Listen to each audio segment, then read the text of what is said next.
ఈ సందర్భంగా మంత్రుల్ని కూడా నేను డిమాండ్ చేస్తూ ఉన్నా. అయితే ఖమ్మం జిల్లాలో ఉన్న సమస్యలు ఏంది చెప్పమని ఎవరిని అడిగినా ఒకటే అంటున్నారు, పేరుకే ముగ్గురు మంత్రులు ఉన్నారు, ఒకరికొకరికి సమన్వయం లేదు, వీళ్ళు ఎవరేం చెప్తున్నారో అధికారులకు అర్థమైతే లేదు, అధికారుల మీద ఒత్తిడి తీవ్రమై అభివృద్ధి పనులు మాత్రం తగ్గుతూ ఉన్నాయని చెప్తా ఉన్నారు. ఒకటి. రెండు, ఏదైతే ఇందిరమ్మ ఇల్లు ఇస్తామని చెప్పి అధికారంలోకి వచ్చారో కేసీఆర్ గారు బీఆర్ఎస్ హయాంలో 5,34,000 రూపాయలు ఒక అర్బన్ హౌస్కి ఇచ్చేవాళ్ళు. ఇప్పుడు వీళ్ళేం చేసిర్రు, కాంగ్రెస్ పార్టీ వచ్చిన తర్వాత దాన్ని 34,000 కట్ చేసి 5 లక్షలకే ఇందిరమ్మ ఇల్లు అని చెప్పారు. ఓకే, దాంట్లోంచి ఏం చేసిండ్రు, ఇప్పుడు 75,000 ఎన్ఆర్ఈజీఎస్ మహాత్మా గాంధీ ఉపాధి హామీ పథకం కింద దాన్ని అటాచ్ చేసిర్రు.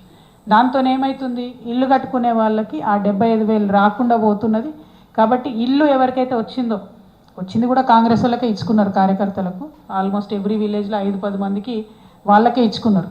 కానీ వాళ్ళ కాంగ్రెస్ కార్యకర్తలకు కూడా ఆ చివరి బిల్లు రాకుండా ఉండిపోతున్నది, ఇబ్బంది జరుగుతూ ఉంది. కాబట్టి ఇందిరమ్మ ఇండ్ల మీద స్పెషల్గా ఒకసారి రివ్యూ చేయాలని చెప్పి నేను ఇక్కడ ఉండేటటువంటి మంత్రివర్యులందరినీ కూడా కోరుతా ఉన్నాను. మరి ఖమ్మం టౌన్లో మొత్తంగా కూడా